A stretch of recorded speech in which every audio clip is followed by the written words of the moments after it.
had a great time at Cades Cove. Did you know that Cades Cove is one of the most visited areas in the Great Smoky Mountains National Park?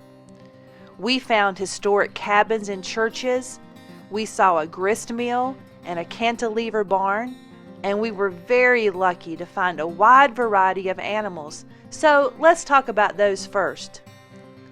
On July 7, 1934, the Assistant Chief Ranger of the Great Smoky Mountains National Park sent a message to his employees requesting a census or a count of the park's wildlife populations.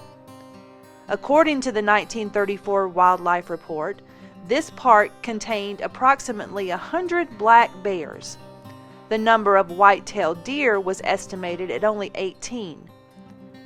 Today, the Smokies is home to an estimated 1,600 black bears. Let me break it down for you. That is 2 bears for every square mile. And as far as white-tailed deer go, our visit to Cades Cove today showed us that they were alive and doing well. The 1934 report put the wild turkey population at 315.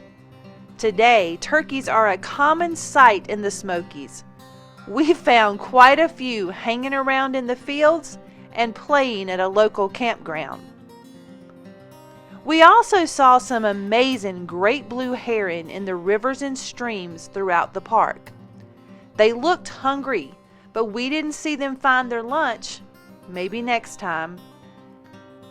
The National Park Service also reintroduced peregrine falcons to the Smokies after they disappeared in 1943. So park managers became parents. They began raising and releasing young peregrines in the park. They call this process hacking. All of the park's wildlife reintroduction projects over the last 2 decades have started out as experiments to decide if the species is compatible with the park's natural and human landscape. Well, we can tell you we think they are compatible. On a good day, you can see all of the above animals in Cades Cove. It is 11 miles of untouched land that takes you back in time. But Cades Cove was not always a place to just visit for a day. It used to be a place to live. Back in the 1800s, many families worked and played in the Cades Cove Valley. We also know that before they came there, Cherokee Indians traveled throughout the valley to hunt the abundant deer, elk, bison, and bears.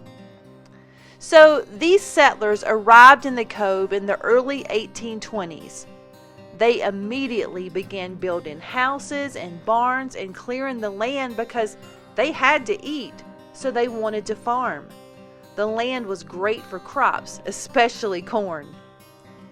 Family and faith were important to the settlers of the cove, so they built 2 churches there in the 1820s. By mid-century, there were 685 people living in the cove. Some households had 10 to 12 children. In order to provide for all of these folks, they had to build more buildings. And as far as school goes, well, they met in homes first, and later on, they built schoolhouses. The community came together and they built grist mills, smokehouses, and other community buildings. So, what happened to Cades Cove? Tennessee and North Carolina decided to purchase some land so that a national park could be created. So they combined their monies, and the first big piece of land they purchased was, you got it, Cades Cove. And that was in 1927. Several of the families were very happy and gladly sold their land and moved. Mr. John Oliver, not so much. He actually went to court a few times to fight it, but he lost. For those who just did not want to leave, they were given the opportunity to sign life leases.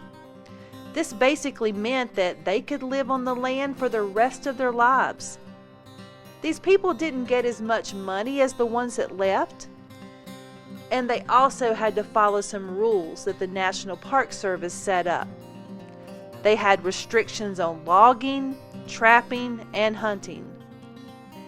Because so many people left the cove, there was no longer a need for the community, so the school and post offices closed, and Cades Cove became empty.